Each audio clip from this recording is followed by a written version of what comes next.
মেয়েদের প্রোটেকশনের জন্য হাজারো আইন থাকে রে, ছেলেদের তো প্রোটেকশনের দরকারই পড়ে না। সমাজ মনে করে ছেলেদের ওপর আবার কিসের অত্যাচার। আসলে চামড়ার মতো মনের উপরেও যদি কালশিটের দাগগুলোকে বা ফোসকাগুলোকে দেখানো যেত, তাহলে হয়তো 498 এর সঙ্গে 498 বি বলেও কিছু নিশ্চয়ই থাকতো। দীর্ঘশ্বাস ফেলে বলল প্রমিতদা, আসলে আজ সকালে একটা বিশেষ দরকারে আলিপুর কোর্টে গিয়েছিলাম। গিয়ে দেখি দোতলায় ডিস্ট্রিক্ট জাজের ঘরের সামনে দাঁড়িয়ে প্রমিতদা।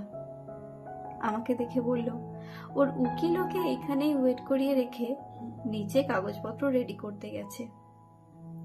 ব্যালকনির ধারে দাঁড়িয়ে গল্প করতে করতে সদ্য ফোটা কদম ফুলগুলোর দিকে তাকিয়ে প্রমিতদা যেন একটু অন্যমনস্ক হয়ে পড়েছিল। হঠাৎ বাবুরের শরীরটা যেন কেমন করছে, কথায় চমকে উঠে ফিরে তাকালাম আমরা দুজনেই। দেখলাম ওর মা বেঞ্চ থেকে উঠে এসেছেন, মুখ শুকনো, দাঁড়াতে কষ্ট হচ্ছে। ও তাড়াতাড়ি মায়ের হাতটা ধরে সামনে চেয়ারে বসিয়ে দিল। উবু হয়ে বসে জিজ্ঞাসা করলো, কি কষ্ট হচ্ছে মা? কি হচ্ছে বলো, একটু জল খাবে? মাসিমা ঘাড় নাড়তেই ব্যাগ থেকে জল বের করে দিল প্রমিতদা। উনি কাঁপা হাতে বেশ খানিকটা জল খেয়ে কিছুটা যেন ধাতস্থ হলেন। তখন দাদা ভ্রু কুঁচকে বলল, মা তুমি প্রেশারের ওষুধটা খেয়ে বেরিয়েছিলে? উনি থতমত খেয়ে বললেন, না তো, আমি কোনো রকমে দুটো নাকে মুখে গুঁজেই বেরিয়ে পড়েছি। প্রেশারের ওষুধটা খেতে একেবারে খেয়াল নেই। আর খেয়ালের কি দোষ, যা চলছে বাড়িতে। প্রমিতদা চিন্তিত স্বরে বলল, তোমার প্রেশার এত হাই, কিভাবে ম্যাসিভ অ্যাটাক থেকে তোমায় ফিরিয়ে এনেছি বলো তো? যত যাই হোক, রেগুলার ওষুধগুলো তোমার তো স্কিপ করে যাওয়া অন্যায় মা। ভদ্রমহিলা মৃদু হেসে বললেন, আর অন্যায় আর ন্যায়, ন্যায় কাজ করলে কি আর আজ আসামির কাঠগড়ায় দাঁড়িয়ে হাত জোর করে বলতে হতো আমার কোনো দোষ নেই হুজুর? আমি বললাম, এইভাবে বলবেন না মাসিমা। পাড়ার সবাই জানে আপনারা কেমন মানুষ। এখন তো চারদিকে শুধু ফেকের ছড়াছড়ি, fake profile, fake ID, fake evidence, fake মামলার ভিড়ে আসলরা হারিয়ে যাচ্ছে। প্রমিতদা এবার উঠে পাশের চেয়ারে বসে বলল, জানিস বুবুন, মায়ের সারাটা জীবন কষ্টেই কেটে গেল। বাবা মারা গেল আমাদের একেবারে অসহায় অবস্থায় রেখে। বাবার চাকরিটা ভাগ্যিস পেয়েছিল, তাই অফিস সামলেও আমাকে কষ্ট করে মানুষ করলো মা। রিটায়ারের পর প্রভিডেন্ট ফান্ডের টাকা দিয়ে ফ্ল্যাটটা কিনে দিল, আমার বিয়ের যাবতীয় খরচ করলো। এরপরেও শুধুমাত্র আমার জন্য আজ উঁচু মাথা নিচু করে আসামি কাবেরী সেনকে কাঠগড়ায় দাঁড়িয়ে বলতে হবে আমি নির্দোষ। পারলে আমায় ক্ষমা করো মা, আমি তোমার ভালো ছেলে হতে পারলাম না। পাশ থেকে কাবেরী মাসিমা হেসে বললেন, যার 8-এ সুখ হয় না তার 80-তেও সুখ হয় না রে বাবু। আমার কথা বাদ দে, তোর জীবনটা কি হবে বলতো?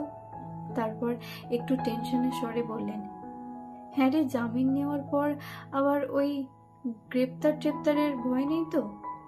আমরা তো কোনো যৌতুক নিইনি বাবু, তাহলে কোর্টে বৌমা কেন লিখলো আমরা ওদের থেকে 2.5-3 লক্ষ টাকার জিনিস নিয়েছি? গরিবের মেয়ে বলে আমি নিজে পছন্দ করে এনেছিলাম, গা সাজিয়ে ঘটা করে আমি বিয়ে দিয়েছিলাম। মেয়ের মতো করে রাজসুখে সে ছিল, আমার রাজপুত্র রাজত্ব সবই তো ওর। কিন্তু এই মেয়ে যে এমন দিন দেখাবে স্বপ্নেও ভাবিনি। হ্যাঁ রে বাবু, মিথ্যা মামলায় আমাদের কি জেল হয়ে যাবে? দেশে কি সত্যির কোনো দাম নেই?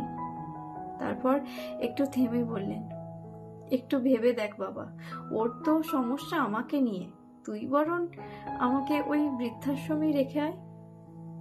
মাঝে মধ্যে দেখে আসবি, ফোনে কথা হবে, ভিডিও কলে কথা হবে। আমার বয়সী কত মানুষ ওখানে থাকে, আর অনেক ফেসিলিটিও আছে। আমি তো কাগজে প্রায়ই অ্যাড দেখি। প্রমিতা অত্যন্ত উত্তেজিত হয়ে বলল, এই নিয়ে বহুবার কথা হয়ে গেছে মা, বারবার এক কথা বলো না, বিরক্ত লাগে। যে থাকার সে সত্য অসুবিধা মানিয়েও থেকে যাবে, আর যে থাকার নয় সে কোনো কিছুতেই থাকবে না। মাসিমা হেসে বললেন, আমি আর কতদিন বাঁচবো বল, হুট করে পড়লেই পুট করে মরে যাব কোনোদিন। শুধু শুধু কেন সংসারটা ভাঙবি বাবা?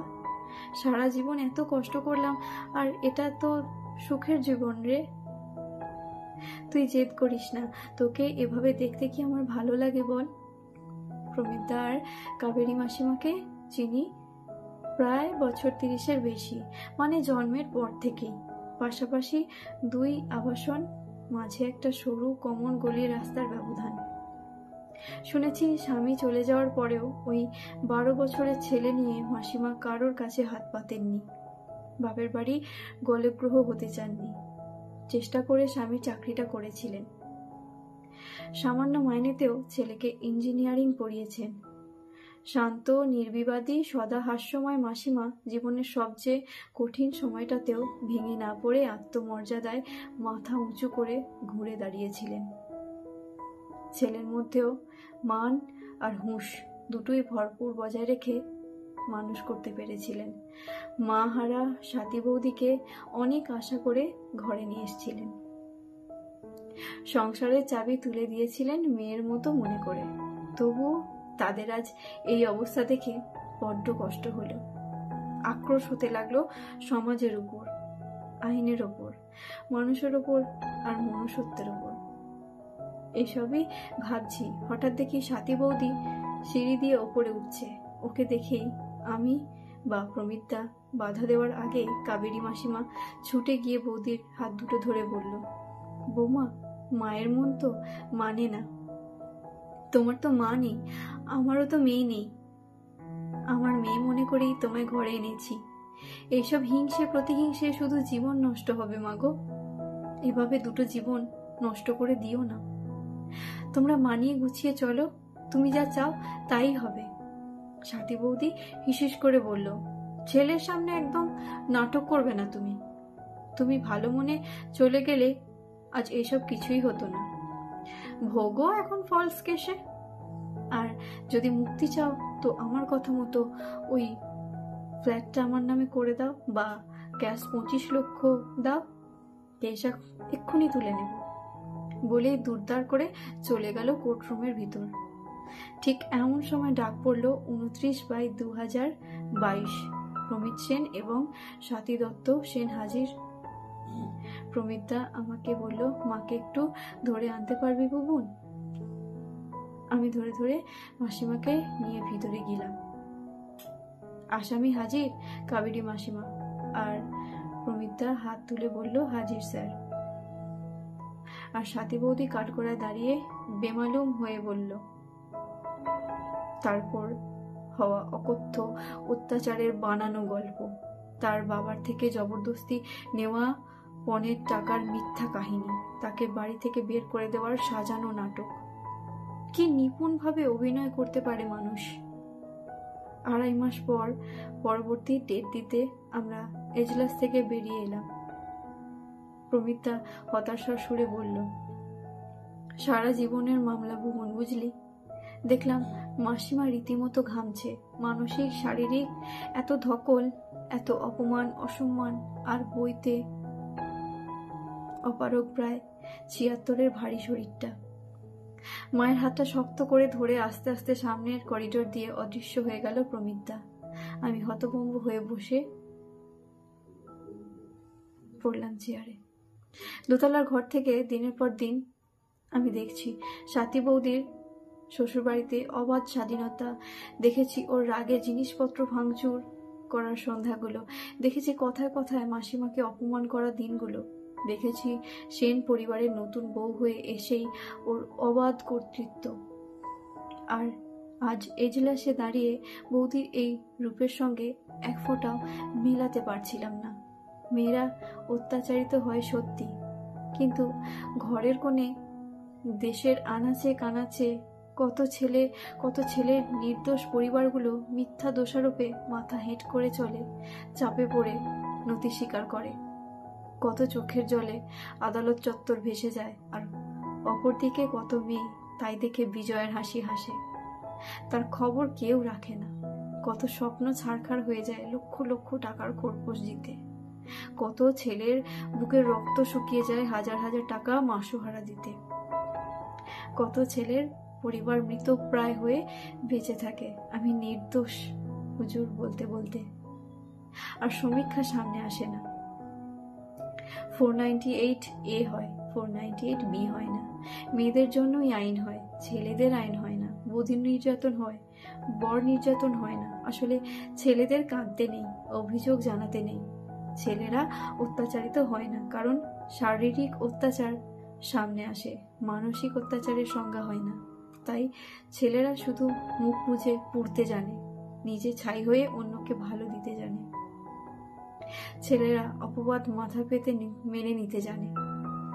ছেলেরা চোখের জল চোখে জমিয়ে রেখে দিতে জানে। মনে মনে বললাম, দামি পারফিউম মেখে মনের দুর্গন্ধ তাড়ানো যায় না। দামি সানগ্লাস পরে লোভী মনটাকে বদলানো যায় না।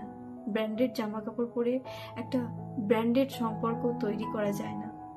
তাই নিজের সততা, ধৈর্য আর নিজের উপর বিশ্বাস রেখো প্রমিতা। গলা তুলে অন্যজনকে ছাপিয়ে গিয়ে প্রত্যেকবার এইভাবে বলো, আমি নির্দোষ। কারণ আর যাই হোক, গলা তুলে মিথ্যাটা বলা যায় না। কলমে পার্বতী মধু, কণ্ঠে পূজা। ধন্যবাদ।